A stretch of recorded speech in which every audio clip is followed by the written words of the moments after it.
Hello, everyone. This is Jessica Pettitt, and who do I have the pleasure of talking to today? Hi, Jessica. I'm Elisa Hayes from the Pacific Northwest. Excellent. And full disclosure, a friend of mine who Yes. also was a roommate the last head cold I had. So we're blaming her. We're blaming her for me sounding like I'm going through puberty. So thank you very much for joining us. One of the things that I've been trying to do is to talk about two different abstract concepts that keep rattling around in my brain. So there is no wrong answer. I'm just going to mention the concept and then see what it means to you, if anything. So the first one is diversity dividend. So typically this has come up in my line of work around like the profits or the bottom line around doing diversity and inclusion work. And thinking about investment, action, and return, what does diversity dividend mean to you? Wow, that is really fascinating. So diversity dividend, one of the weird things, I've been a speaker, been a member of NSA Northwest since 2009. And I did what a lot of speakers would do is I would complain, I just don't have a story. I just don't have that big story. And then in 2014, I was in this horrible wreck and I became a person with disabilities. And I ended up getting the big story that I wished for, in a bit of karmic justice. And now that's what I get paid to do. The interesting part of that is so in many ways, I've made the investment into that in kind of the hardest way possible. And I draw dividends from that, both in personal satisfaction and in what I get to do, because I think it's super important work. And also I get paid to do it.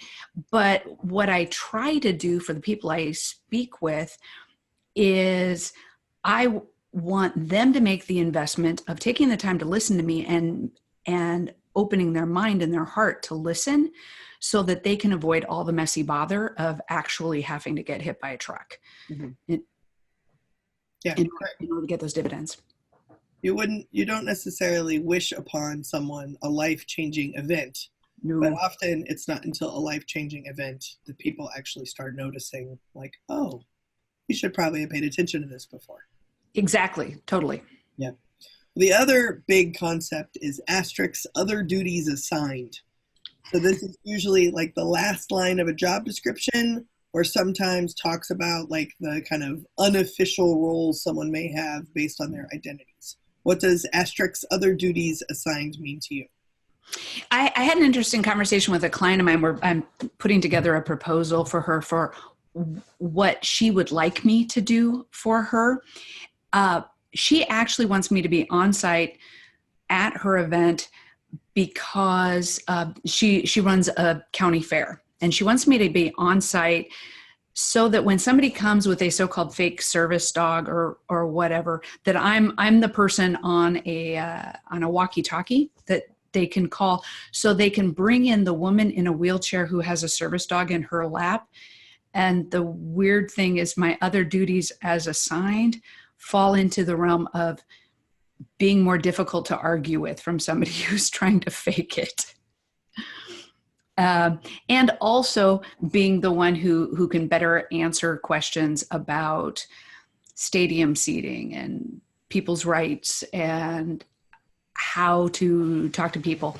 I'd never expected actually anybody to want me to be on site specifically with a walkie-talkie, not just because of my knowledge. I can't just give them my knowledge, but literally because of who I am, which is weird. It's interesting actually is that that's actually a recommended practice that I tell meeting planners or event organizers, is that a lot of times they ask like what kind of accommodations people need, but then they don't do anything. Or if they do something, they don't follow up to see was that adequate or not. And they don't usually have a point person on site to kind of help people in the middle of the event, right? And then if they do anything, they might ask a follow-up question, but by then it's too late to fix it. And so I often recommend when you have a speaker or an expert come, like this is like a Wednesday for us, right? So right. the people who can have those conversations, because we have the conversations every day. Mm-hmm. That's interesting. Great. And It's a great recommendation. I just had never, I guess, thought about it. yeah, great. One of the things that came up in our previous conversations, I loved your language around growing empathy muscles. And specifically, one of the things I love about you so much is that you take diversity, inclusion, and equity work, but it's not just like whitewash, no pun intended, but there's an imagination, creativity, self-power, empowerment that I see you do when you have conversations with people where you're actually working out their empathy muscles so that they can apply it to others. Is that how you see your work? And if so, or if not, what does that make you think of? That I love that description. That's a fantastic description, and thank you. So I spent my entire career working in the arts and in creativity and in imagination and all of these things. And I find, and I also have a degree in philosophy, so those two things intersect. I find that people will think cerebrally about disability, inclusion, equity issues from we should do that. Yeah, that would be good. But until they actually engage in some way, and like you were saying earlier, and until it happens to you, you don't think, oh, I should have been paying more attention.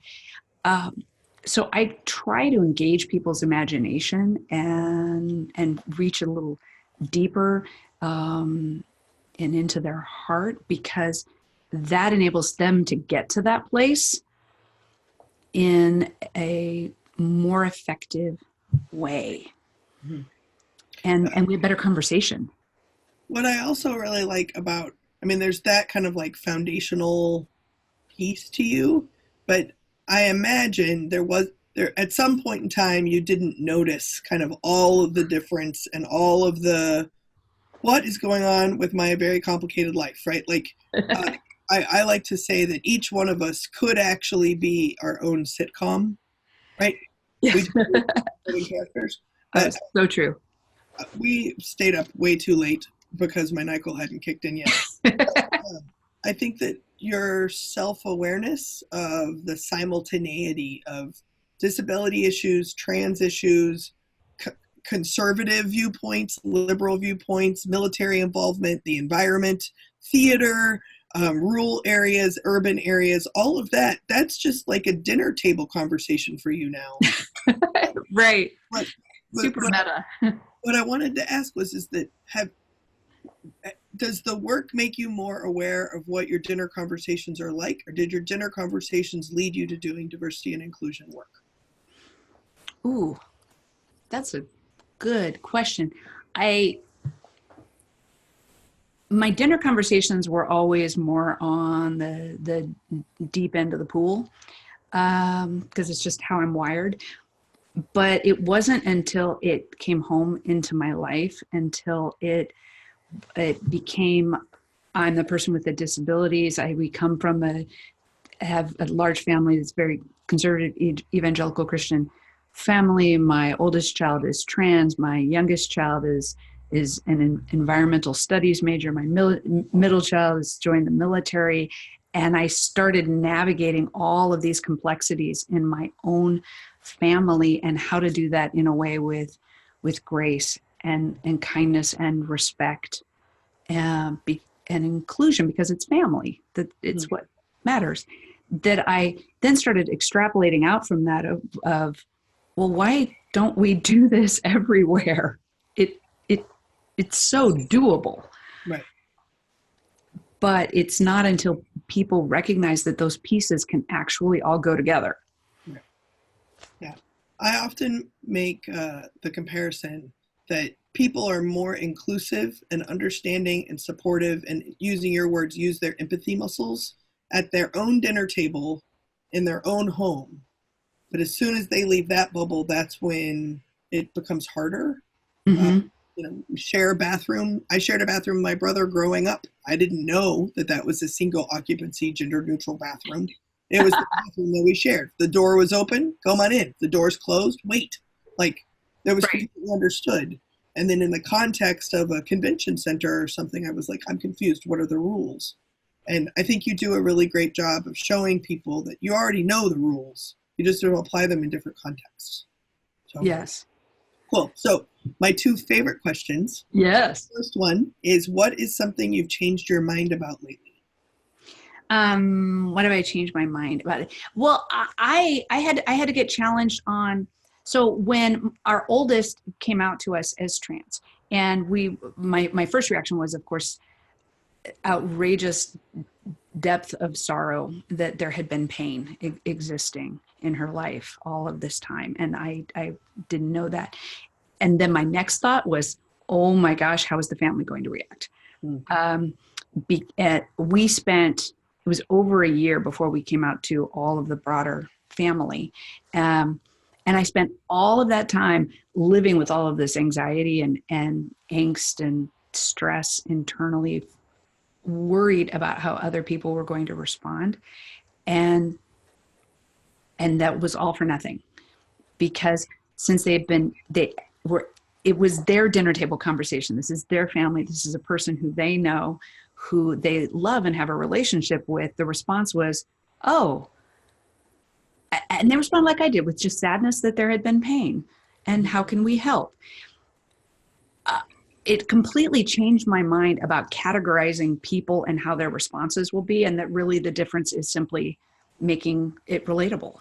Mm-hmm. And it was actually easier than I thought it was going to be. That's fantastic news. Yeah. What is something you absolutely know? And I'm asking a philosophy major that. Well, what I was actually, I was actually just writing a blog article that included Aristotle and metaphysics, because I'm geeky like that. But I absolutely know with a certainty that, the guiding force in the universe is just love. I've been right up to the very edge of dead. So, if from a philosophy standpoint, that really is it. That's great. Yeah, great. All right, lightning round. Yeah. So I had everyone pick 3 numbers from my icebreaker cards. Yeah. So easy, intermediate, and deep questions. So first one, little thinking lightning round. First one.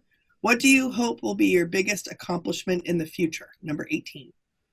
I hope that my biggest accomplishment in the future will be that I get to tell my story on this would be geeky. I get to tell my story on a national television program. Great. Perfect. Okay. Number 20, also intermediate. Who has been one of the most influential people in your life and why? Oh, it would have to be two. It'd have to be my mom and dad. And I know everybody would say that, and that sounds like the kind of cliche answer, but it is. And we had massive conflict when I was young because I'm super headstrong. But if it wasn't for my parents and their example of how to be good humans, I think I would be a train wreck. Excellent answer. Right. Last one, also intermediate, number 21. How many times are you willing to try something before you either give up or get it right? Give an example. I am willing to try things a lot before I am willing to give up. So here's a bit of a painful example, if I'm being really honest and transparent. So I have some patents pending for a thing that a hand washing system, total redesign of how to think about hand washing, that I designed in 2012. And I've spent a stupid amount of money on lawyer expenses and fees in trying to get this patent approved by the patent office. And I just stupidly refused to give up. And it's been years now. And I hate to lose. I just hate to lose that much, that I think at this point it's become my ego more like, I have to get this, I have to win at this just because I have to win at it. Well, self-awareness is step one, right? Right. Right. All right. Well, Elisa, if people wanted to get in touch with you, hire you, hear your story, learn more about you, how would they do that? Super easy. It's just my website, Elisa Hayes, ElisaHays.com. Excellent. Thank you very much for spending time with us today. I really appreciate it. Thank you.